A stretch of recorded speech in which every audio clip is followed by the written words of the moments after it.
These videos only happen because of the support and help from our sponsors. Support the companies that support us. So you're in the market for a slightly crazy, slightly supermoto-y hooligan road bike. Should you pick Ducati's Hypermotard or Yamaha's MT-09 SP? Well, stick around and we'll try and help you decide.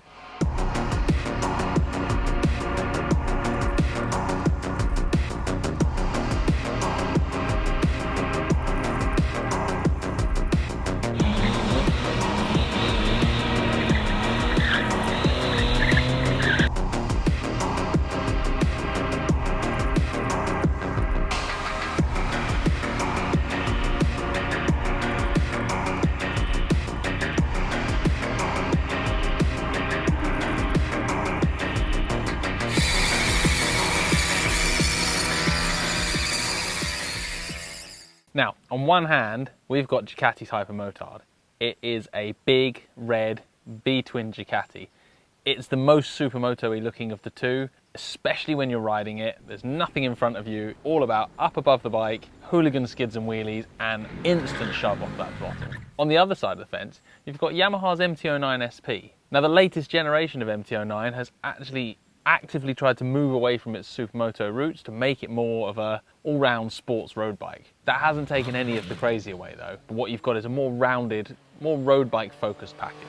So what's the Hypermotard actually like to ride? Well, first and foremost, it's a Ducati. If you've ever ridden a Ducati before, you'll know what I mean. They have a certain feel to them. The way the clutch responds, the way the throttle picks up, the way the engines make their power, it kind of doesn't matter whether it's a Panigale or a Monster. There's just a Ducati feel about all of their bikes. If you've ridden them, you'll be fine. If it's the first time you're jumping on a Ducati, you've got to give yourself a chance to get your head round how a Ducati feels. It's not good, it's not bad, it's just different. The Hypermotard is the one that's sticking closest to the supermoto roots. Big flat saddle, you sit up on top of it, and when you're riding, there's kind of nothing in your eye line. You're just bombing along. Safety dogs come to help me. Hey, do you like the Hypermotard? Yes, yes, yes I do. Right, sit. My co-presenter is going to assist on this one. Right, Hypermotard or MT-09? We have a clear winner. Sprocket the safety spaniel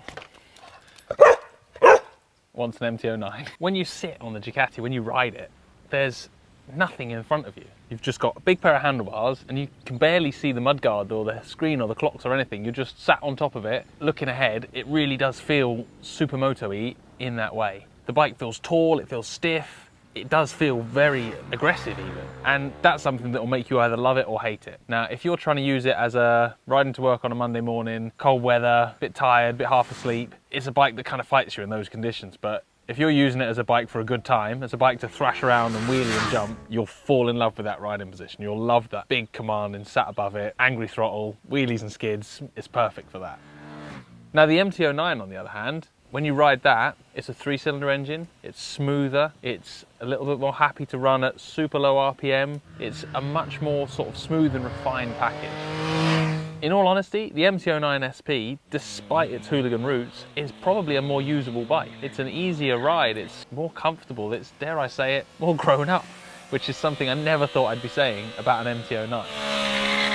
But don't let that fool you, because it hasn't lost that edge. It hasn't lost the ability for skids and jumps and wheelies. So when it comes to prattling around, doing fun stuff on a bike, it doesn't have to be stunts, it can just be mucking around in your local back lanes, whizzing down a tight country road, grass growing out the middle. Which would I choose out of those two? In those conditions, I'm going to take the Hypermotard. When you're on that tiny technical single track road, the big riding position, the way you can muscle it around on the handlebars and you're sat above it, it just feels right. That combined with that punchy V-twin engine, in that situation, the Hypermotard is definitely my favourite. Put me out on a flowing open road, put me out somewhere where, yeah, there's a bit more 3rd and 4th gear corners, and I probably revert back to the MT-09. At that point, the sat up big wide bars of the Hypermotard start feeling a bit lost. It can start feeling a bit wandery if you're not braking hard and point and squirt.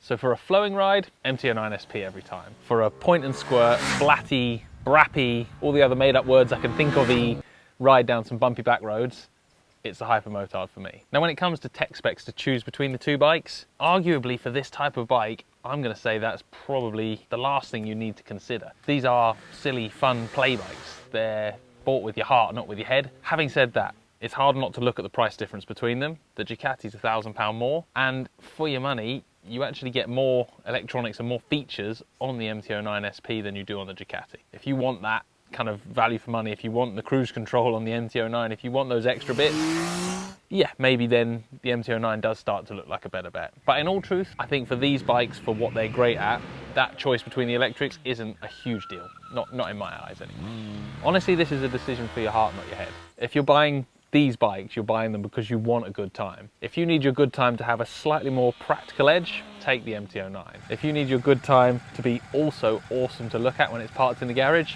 take the Ducati. Me, I'm picking based on what my favourite roads are. You give me a choice on a Sunday afternoon, and as much as I love a good A road, I am in the unclassified single track roads, bumps, hedges, grass growing out the middle. That's Chris's happy place for a road ride. And in that situation, it's the Ducati every time. Just to add a little extra confusion to the pot, there are other options. There's the base model of the MT-09. You kind of get all the fun, all the hooliganism of the MT-09 SP, but for a good chunk of cash cheaper. So if money and budget is kind of in your considerations for these bikes, you could look at the stock MT-09 and then you save a big chunk over the Hypermotard. Pushing things the other way, if bling and money isn't such an issue, if you're kind of happy to spend a bit more, the base model Hypermotard is 11. There are two more options. There's the RVE and the SP. The RVE is the kind of funky, edgy, kids cool, stunty one, and then the SP is the one with all of the bling, the fancy suspension, the fancy graphics, all of the option boxes ticked. The Hypermotard SP will set you back just about 15 grand, but for that you get something that is really special looking, really high end in terms of the suspension and components within it. And you know what, if we're blowing money on cool stuff, why not have the top of the range one? When I'm spending your imaginary money on the internet, get an SP. Why not?